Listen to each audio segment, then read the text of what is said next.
And that can be hard. If you perceive the need for change and there are entrenched habits, it can be hard to overcome them. One of my favorites is I sit at table 2.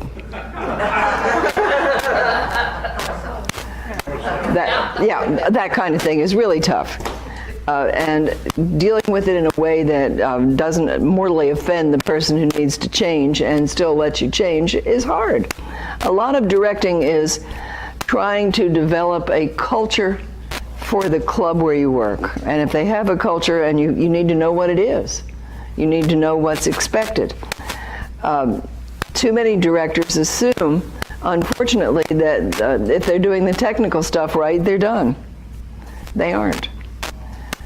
Really aren't. To me, the director has the job of developing a culture for the group, and if you're a proprietor, it's particularly important to be conscious of what you need to do to develop a clientele. If you are directing as an employee, either for a proprietor or for a member-owned club like this one, or the one where I'm the manager and head director, there's an old saying, whose bread I eat, his song I sing. There should be a developed set of precepts and expectations that you follow. If you don't agree with them, the way you get that changed is to work on change, not just do it my way, in my opinion. And the directors, if there's more than one, need to work as a team. There need to be consistency from one director to another. It isn't right for people to come in on Monday and get different rulings and different behavior from what they would get if they came on Tuesday. Sure, I'd be glad to. Thank you.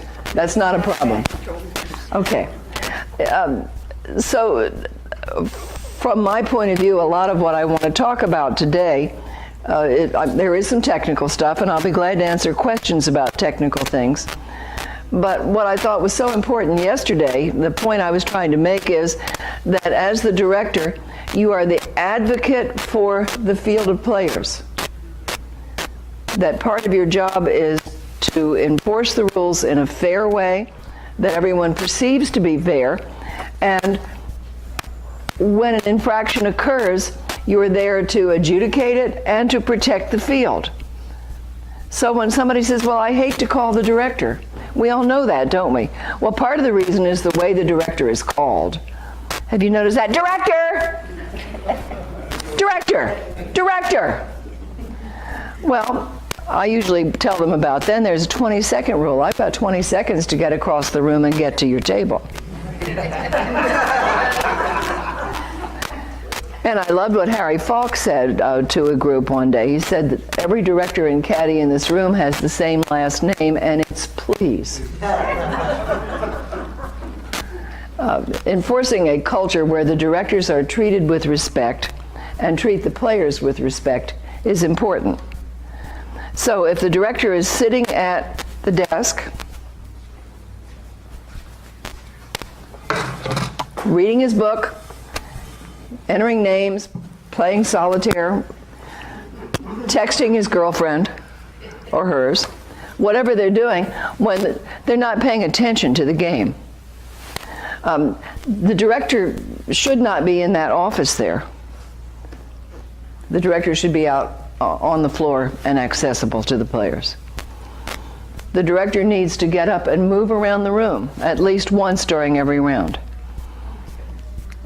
so that the director is accessible, and it's clear that the director is accessible. If you have a clock running, as this club does, at the 3-minute mark is a good time to get up and move around and see who's finished.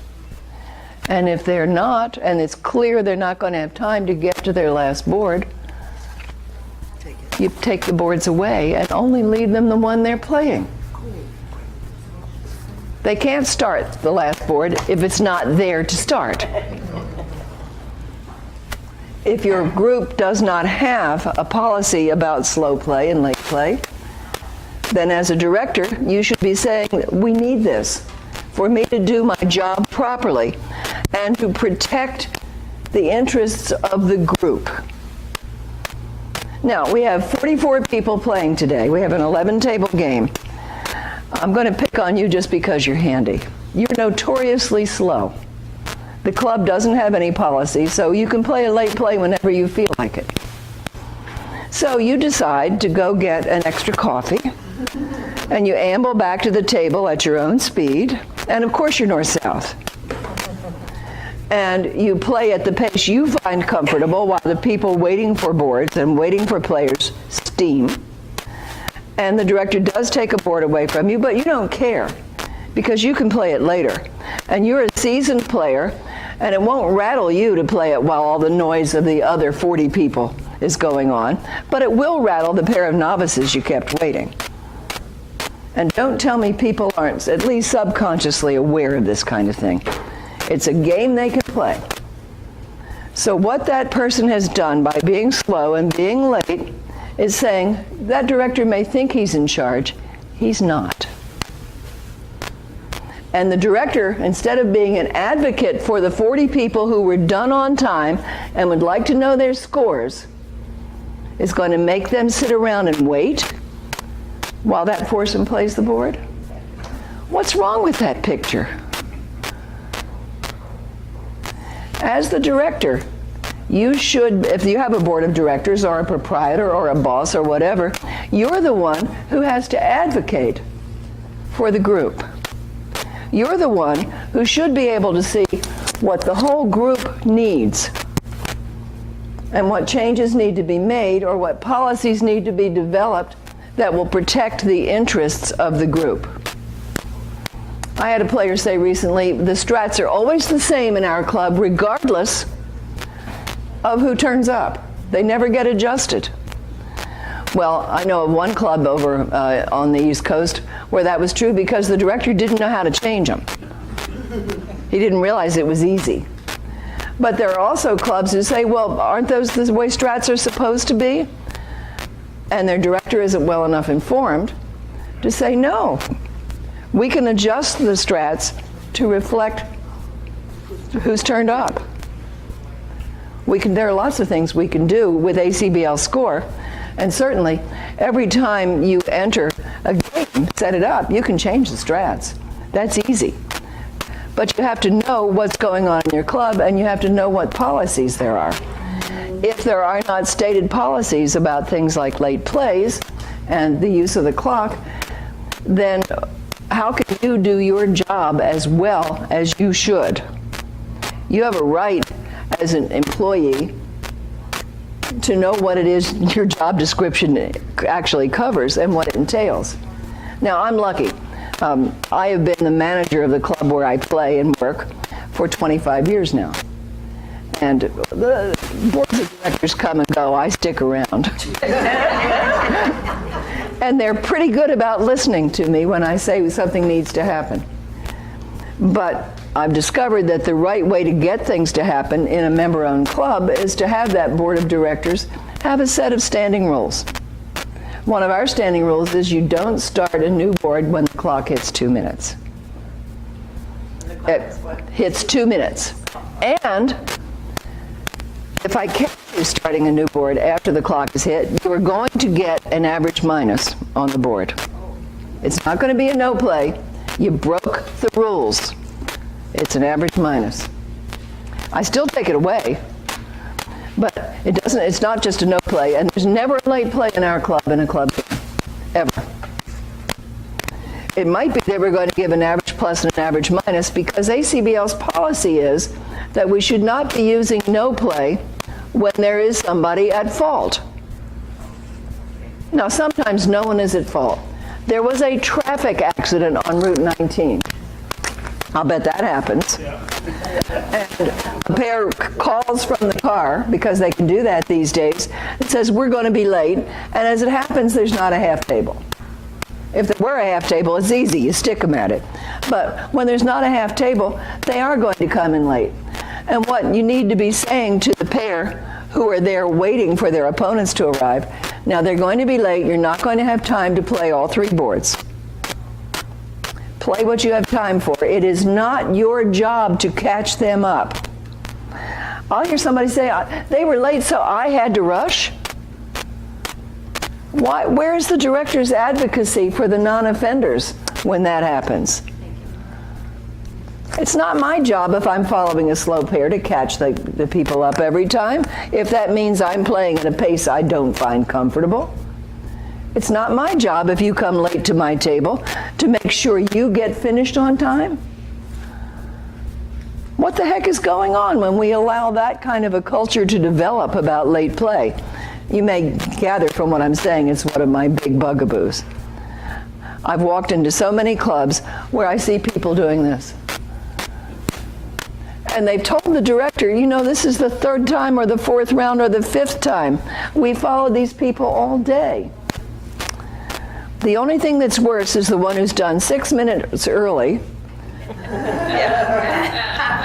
and is standing over this person who has all that time left on the clock and saying, what's the matter for you? I'm ready to sit. And the ones who will come in the middle, you're playing 6 no doubled, and they come and take boards from your table. Where is the director when things like that happen? Sitting at the table doing solitaire? Doing next month's report? Writing a newsletter? There are lots of good things you could be doing, but none of them takes the place of the job you have of being out there and available, not just to be active, but at times to be proactive. It's important for us as directors to realize that our job isn't just a technical one. That it's nice to direct in a 6-table game, isn't it? Yeah. But is it nicer to direct an 8-table game? How about 10? How about 2 sections? One of the reasons games stay static is that only the people who are already wedded to the game come and stay. The ones who come in and give it a try say, this isn't for me, and they don't come back. And it is partly the culture of the game that has been developed that has people doing that. I told the story yesterday, I think, but I'll tell it again. My husband and I wrote an article years ago, back when there was the Florida Bridge News, not the Sunshine Bridge News we have now. And it was a land tour. We went from Central Florida to Highlands, North Carolina, and visited at bridge clubs coming and going. We made kind of a loop and wrote an article about the various bridge clubs we had met, and then I did another one going around Central Florida, from the Cape to the horse country in Ocala, and so on.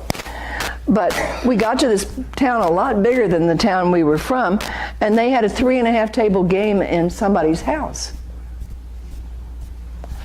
And our town is a fourth the size of theirs, and we have our own building and run 7 games a week. So I said, what's the problem? Why aren't there more people here? And she pointed at this table that had a pair of very satisfied looking, rather chunky old ladies and said, it's those 2. Well, why are they still playing then? Because they come every week and pay their money. Well, count up how many you've lost because of them. And she started counting, and she said, oh my word. She realized that they had driven off 5 tables worth of players. Our job is to create a culture and to be the leaders in the creation of a culture that welcomes people, that protects the field, that puts those 800-pound gorillas in their place. And we can do it. We have the power to. We had a guy who was a pretty noisy bully playing in DeLand for a while, and to make matters worse, he was deaf. So he was not only obnoxious, he was loud, and he never knew when to shut up because A, he liked the sound of his own voice, and B, he always had more to say. And I went over to him one day finally and said, Jim, you've got to be quiet, you're bothering other people, and if you don't, you're going to have to leave. He said, well, you can't make me leave. And I said, yeah, but I can quit putting your scores in the computer. So as far as the computer is concerned, you will not be a participant in this game. And he actually shut up. It's our job to know the technical part of the game, sure. But that's not the biggest part of what we do as directors. The biggest thing we do as directors is see the whole picture. try to advocate for the field, and try to make the game what this group wants it to be. Now, I've played in pretty self-satisfied groups who really didn't want to let any of those people in, those people being beginners. I never know what they're bidding. I'd rather play against a good player. At least I know what he's got. Have you heard that one? Yes. And they say it in front of the beginner. Or worse yet, the beginner makes a mistake and they congratulate partner on his nice play. I hate it. It may be that you need to have 2 smaller games instead of 1 big one to be fair to everybody. That's a possibility. It may be that the culture of the group you're in needs to be modified. And the best place for that to start is with you. Because you're the one who's not playing, I hope. I know there are places where there have to be playing directors. If there weren't a playing director, there wouldn't be a game at all. That's true enough. But I wish that more of us could arrange to have non-playing directors all the time. In the little small club where I play, the only time the director plays, aside from the kind of emergency that anybody can deal with, is to fill a 4-board sit-out. And we do our level best to call somebody into play. Even if you can't get here till 3 o'clock for the game that ends at 4:30, we try to get out of playing. It is not good for the game that too many people think that the director then becomes invested in his own position. And that's a bad thing. It is much better if everyone can see the director as being impartial. Have you heard the criticism that the director favors the good players?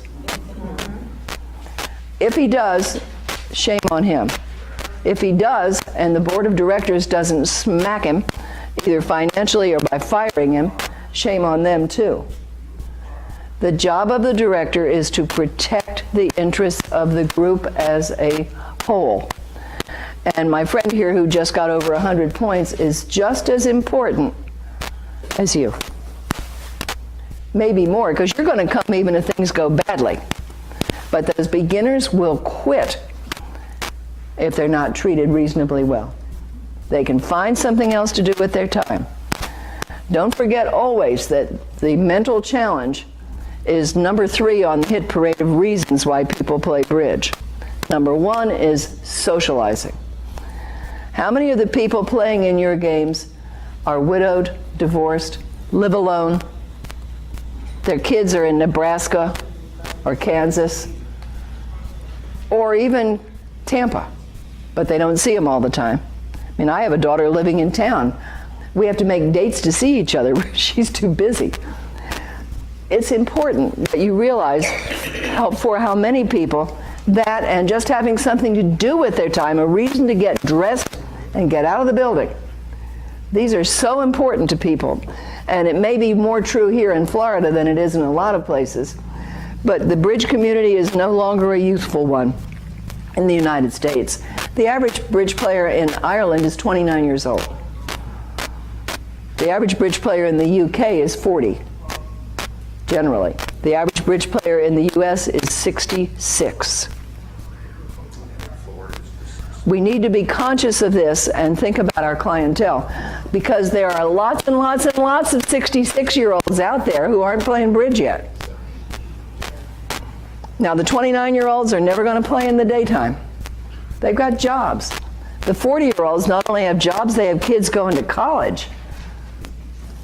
Most of our clientele is going to come from the newly retired, the people about to retire, the baby boomers. And we have to be conscious of the fact that there are very many of them who are suffering from a big life change, whether it's widowhood, divorce, empty nest, retirement. Those are the big reasons that people are going to come to the club. And we have to realize how important those first 2 ideas are for them. Socializing, something to do on Wednesday afternoon. Way more important than mental challenge. Even though the average bridge player is in the top 10% of the intellectual cohort. There's no question about it. That is true. Bridge players as a whole are intelligent people. Think about what comes with being intelligent. It means they're better consumers. It means they're more likely to be argumentative. It means they're more likely to have the resources and ability to look at other alternatives. And this is the group we want to attract, and the group we want to deal with. And the person they see most often as the representative of bridge is you, the director. You're the one. Even if the club is proprietary, if you're running the Tuesday game and the proprietor isn't it, you're the bridge club to them. Even though we have a member-owned club with a board of directors, the person who runs that game, like you yesterday morning, you're the bridge club as far as they're concerned. And what you do to enforce the culture of the group and to represent the interests of the group is so much more important than anything technical. Now, do we want to get the technical stuff right? Sure, we do. It would be nice if we did. If you put the bystand in the wrong place and all hell breaks loose, you have to know what to do. If ACBL score freezes, you shouldn't need to call ACBL to be told to turn the computer off and turn it back on. Although I have had to do that. Keith Wells at ACBL is a saint. I don't know any other way to describe Keith. And I can remember calling him one day with a problem. I said, I've tried everything I can think of. And he said, I'll bet you didn't think of turning the machine off and turning it back on. Am I blushing now telling you about it? I should be. It was embarrassing. But at the same time, getting a certain amount of technical competence is pretty important. If there's another director in the room, though, you should be treating each other as a team, so that you can always turn to somebody else and get a little help. By the way, I've put up my email address. I'll add my phone number and the club's phone number. I don't mind being called with questions. I don't mind at all. And I frequently get calls from around East Central Florida in the middle of bridge games saying, I've got a problem. What do I do about this one? And I don't always know the answer by any means, but a lot of times I at least have some suggestions on what to try. And occasionally it was, how did you get there? Fair question. Well, the answer is I've probably been there myself. One thing I can tell you is that a lot of learning to be a director is making mistakes and figuring out how to fix them. Do we all agree on that? And the players are wonderful about it if you, A, recognize that there is a mistake, B, take responsibility for it, and C, and apologize, and C, fix it. They don't much care as long as they get to play at least 3 hours worth of bridge. They really will forgive you. But the woman who had messed up a game one day, this is many years ago in our local club, got to the point where she said, find a table where there's some boards you haven't played. I am not making that up. And this is back in the days of travelers and recap sheets. Some of you are recent enough that you don't remember the joys of travelers and recap sheets. My friend Carol and I were going off to a tournament that weekend. She was the head director at that time, and I worked for her. We took the travelers and a pad of recap sheets with us and spent, for the two of us, about 14 hours trying to get a scoreable game out of this mess. We ended up giving them their money back because it was not scoreable. And if a real disaster like that happens, what you say is, I'm sorry. Here's the best I can do to fix it.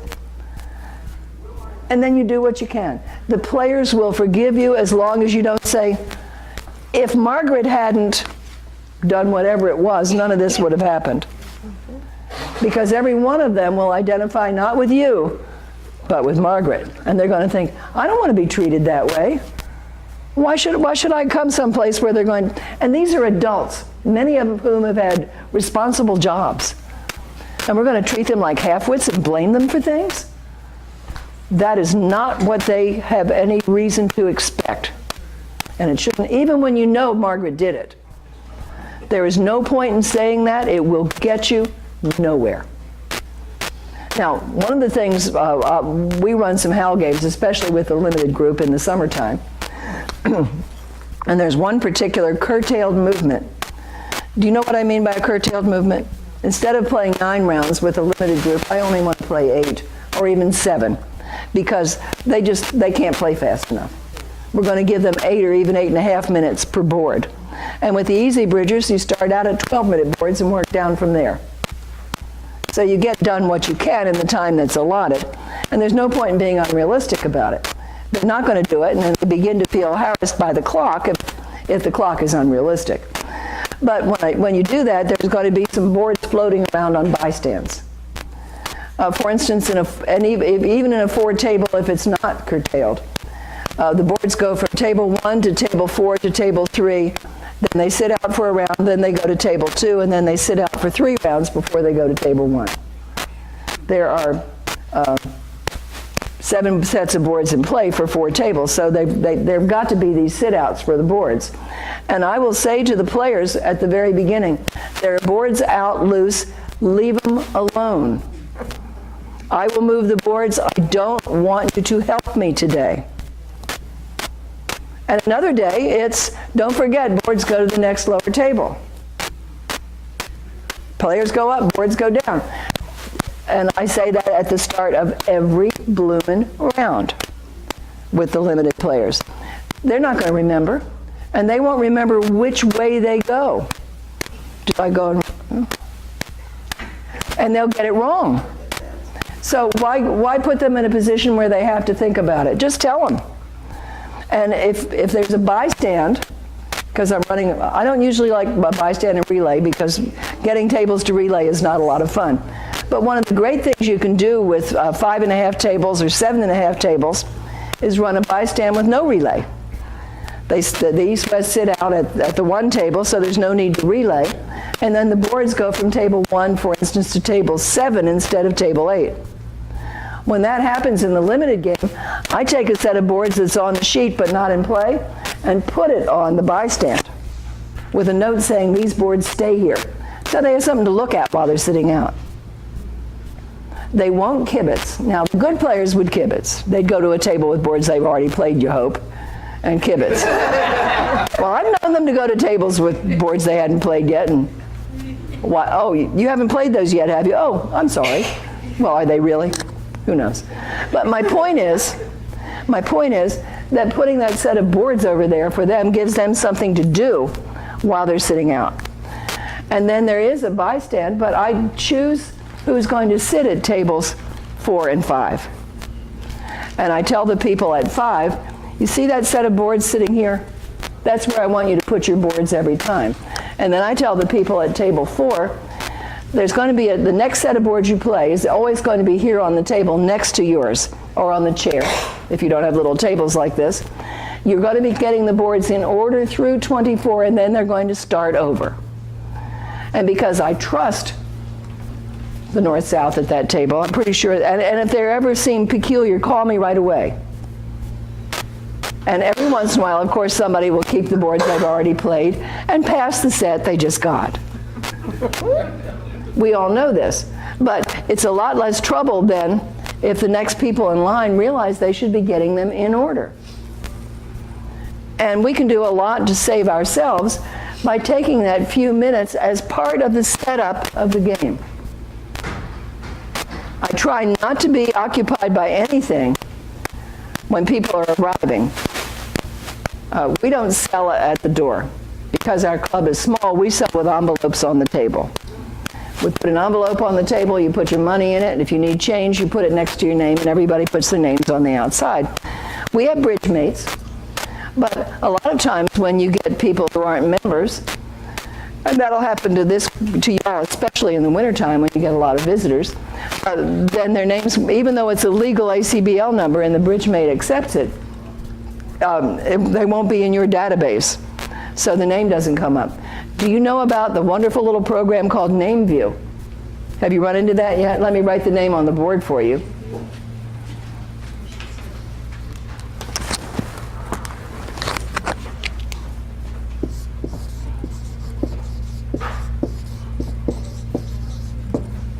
There's a link to it on the BridgeMate program. Now what Name View lets you do is kind of cool. Once you get, you import the names from your bridge pads or bridge mates or whatever you're using, and have them all, and you've added all the ones that you need to correct or get straight or add in by using F3 in your ACBL score. Then you go out to Name View, click on Open and Sync, and it will collect all the names that you put into ACBL score and put them on BridgePads or BridgeMates. That's on both BridgePads and BridgeMates? I believe it works on both. Okay. Name and what was the Name View is the name of the program. yeah, what's the name? Name and sync. Did you say sync? Well, there's a little button that says Open and Sync. You click on the Open and Sync. Sir? Does it solve the bug of the names of the people who have the first sit out not showing up? That is not a problem if you have the latest version of the BridgeMate software. Trying to fix that. Yeah, the latest version of the BridgeMate software will let, if you've set your game up and you've already told it which way is the sit out on the first round, we'll let you put the names in there. We'll let them put their names in. If you don't happen to have that version, or you don't discover until things have gotten going that you have a sit out, and that happens, you discover, gee, there are going to be a lot of sit outs today, and you have to rearrange people. You may have to. Also, if somebody signs into the wrong BridgeMate number, you can't convince the BridgeMate, usually, even with reset, that it wants to change the names. But you can do it by fixing them in your computer, of course, and then using Name View, and it will click the right names into place. And it's pretty easy to use. It will not work with an individual. I've tried. It doesn't.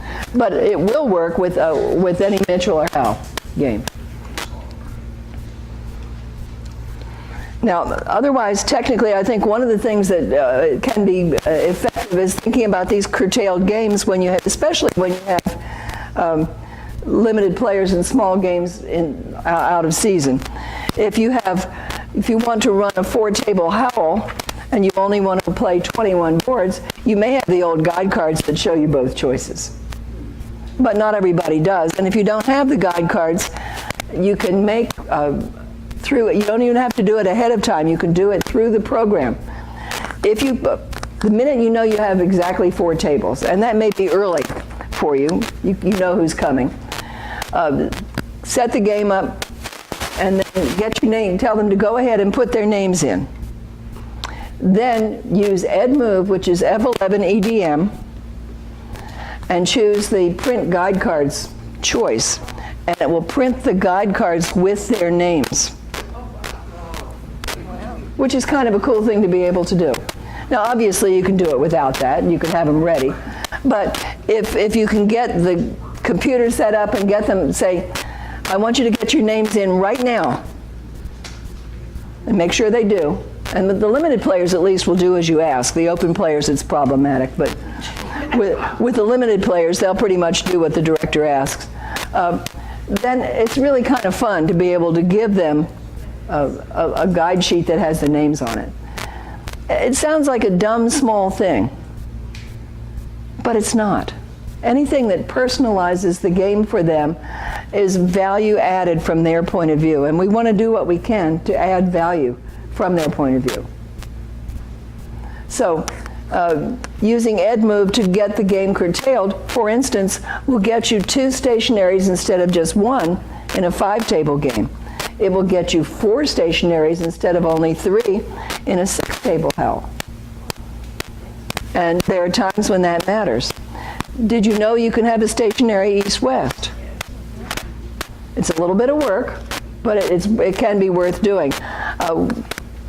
Elsa's playing along, playing east-west and not having a problem, and she slips into the kitchen on the ice cube somebody didn't pick up, and all of a sudden she can't move. She's got a turned ankle.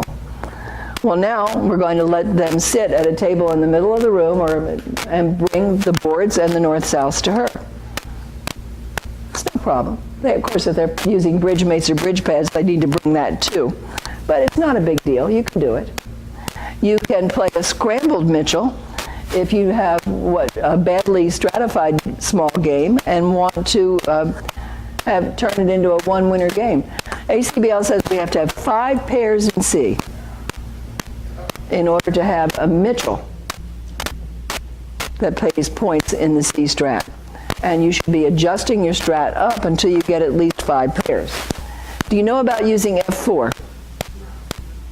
All right, if you go into the stratification screen on ACBL score, and if it is a howl by any chance, hit F2 and it will give you the not in table order, but in pair number order, which is much more effective.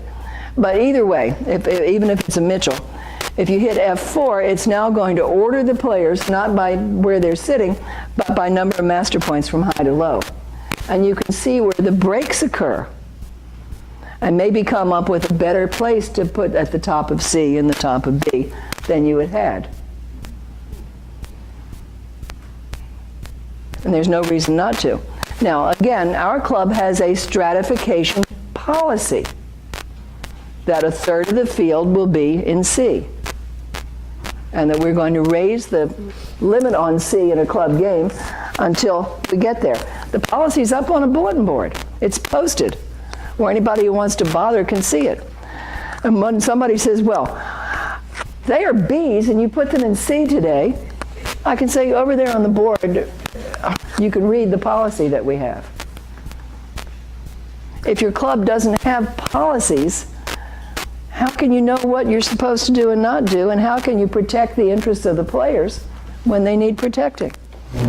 Part of your job as a leader, and directors ought to be leaders. What does direct mean? It means to tell others what to do. And most of us who are directors like telling other people what to do. I sure do. But it also means that we help affect the direction of things, if you want to make a metaphor out of it. And if you perceive a need for the club, then you should step up, take responsibility. See if other people perceive the need that you do. And if they don't, try to educate them about why it matters. Now, I have lost the battle from time to time in DeLand over having all sit-outs be north-south. I think they should be. I know very few people who beg to play east-west. There are always a couple. But for the most part, the people who want to play north-south and to sit by the bay at table whatever are the ones who are wedded to never having to move.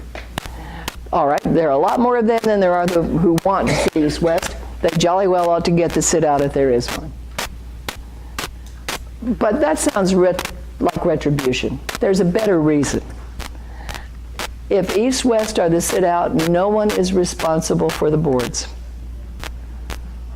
The only time I willingly run an east-west sit-out is in that bystand and relay situation where there aren't going to be any boards in play at the sit-out table.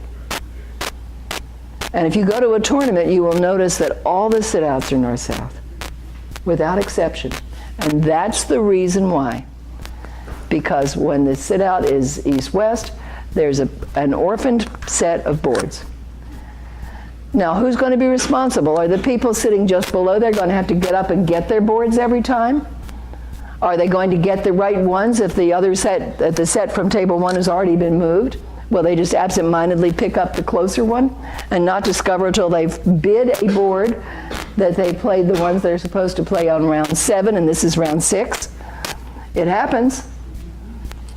So if you need an argument to make for that policy, there is a good director's reason for wanting north-south sit-outs. There's so much we can do with ACBL score. It is so flexible, and people don't realize it. Did you know that you can set up, for instance, there was no 5-table scrambled Mitchell in the programs. When you hit Mitchell, it will drop down.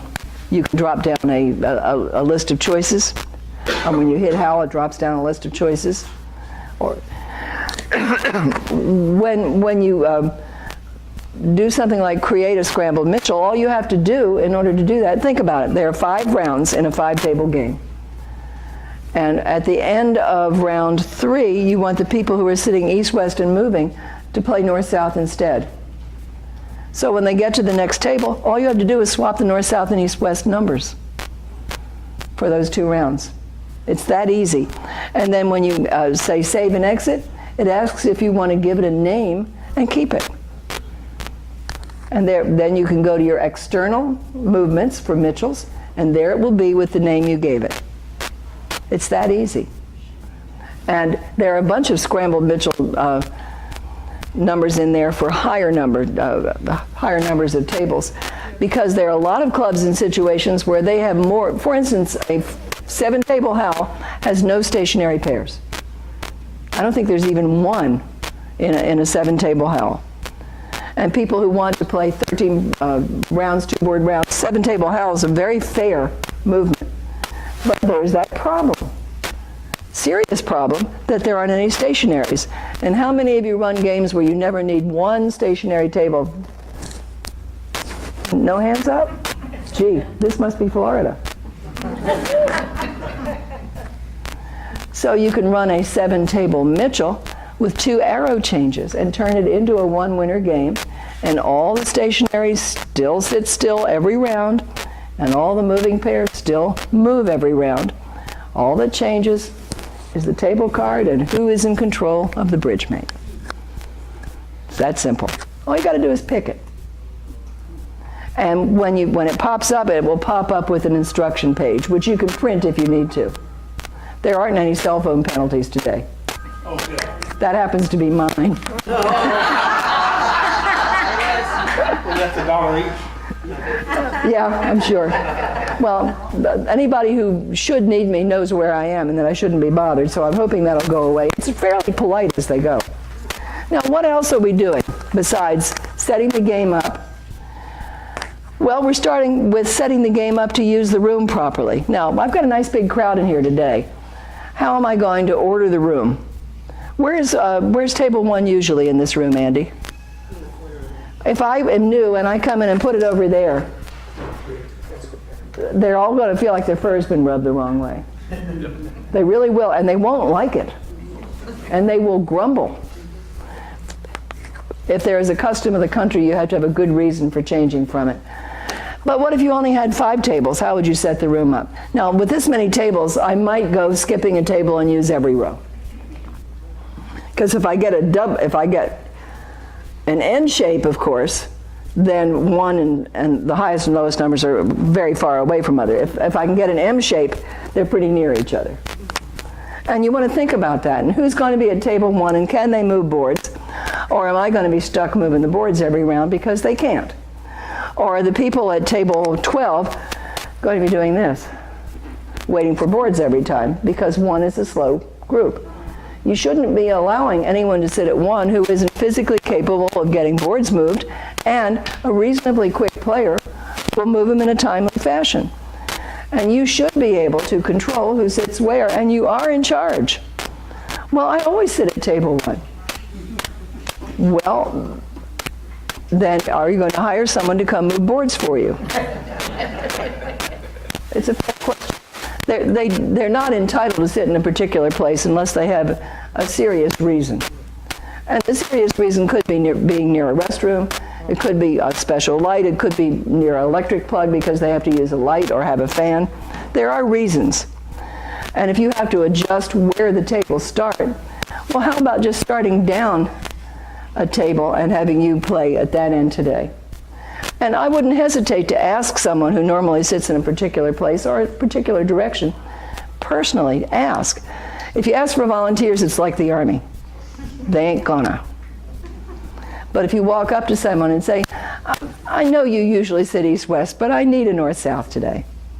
The odds are, when you put it, acknowledging their interests and their preference, and making it an I statement, I need help, most of the time you will get a positive response.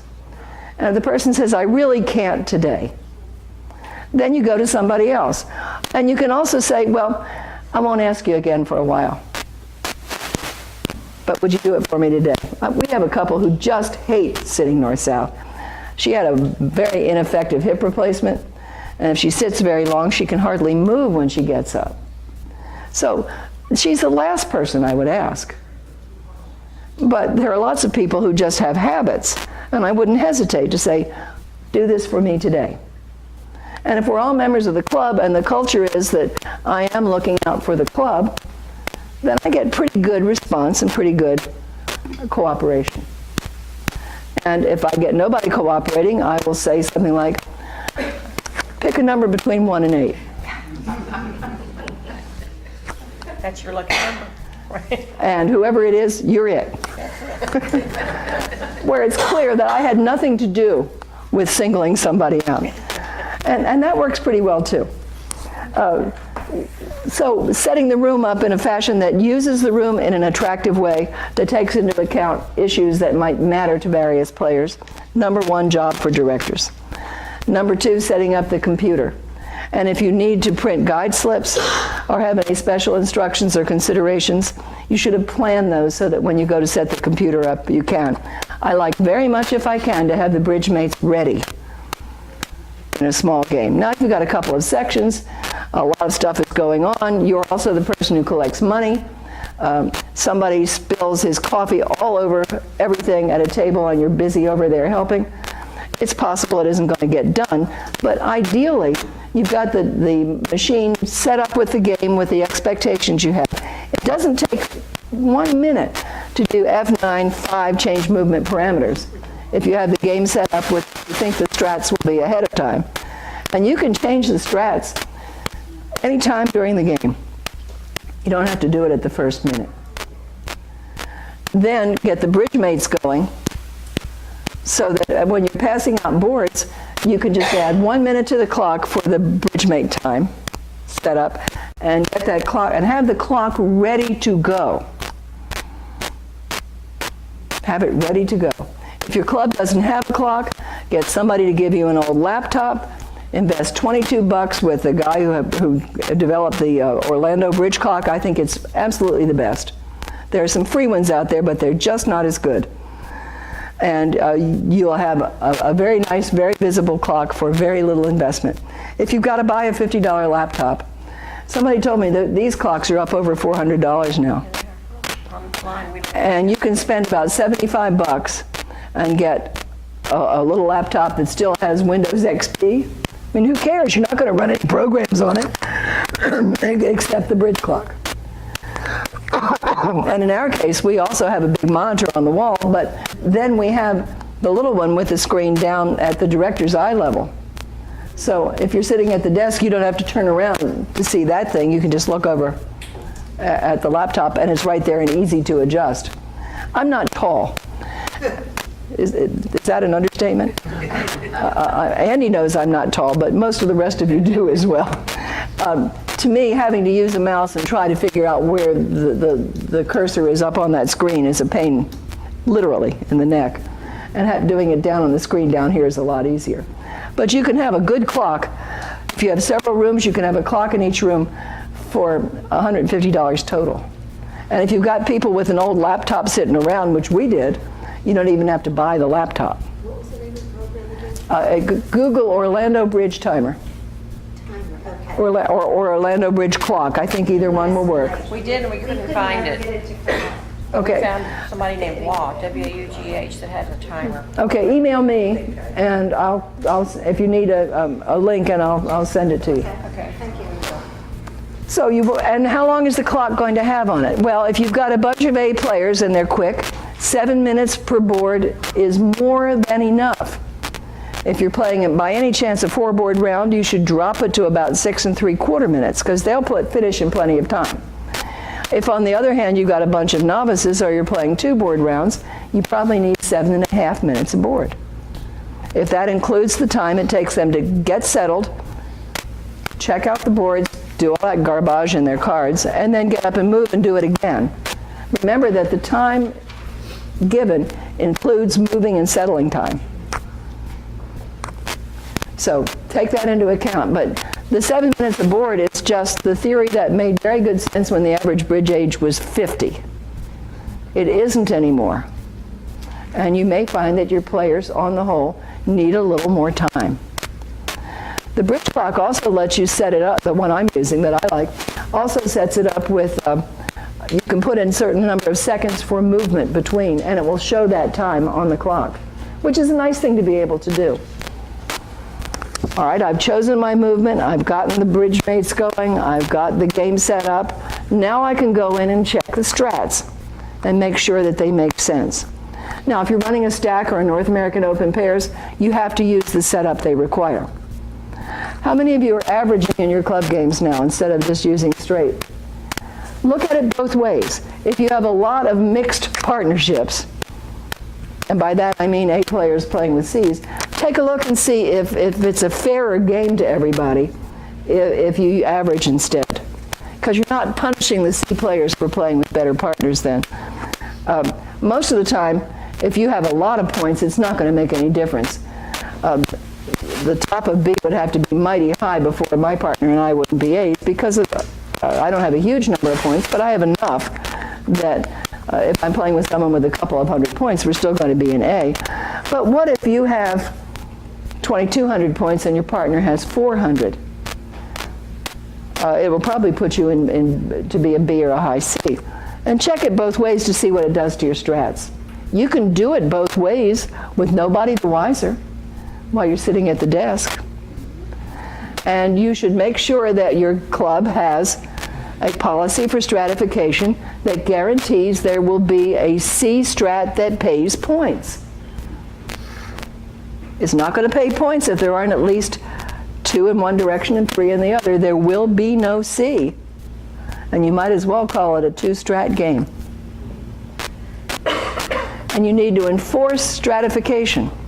We do it by putting the number in the range, the strat letter in the range on this envelope we put on the table. Daytona, which collects money a different way, has little table cards, the sandwich board kind. And again, it's stratified that way. You can sell and strat as you sell. Whatever you do, you should be stratting. So if you're selling at a desk, you should be stratting ABC, ABC, ABC, so that they're not going to run into 5 A's, and that might be the end of the game, and they never got to play a C. Well, that isn't fair. It isn't fair to either side. The A's have a right to get some cannon fodder, but the C's also have the right to play some other C's.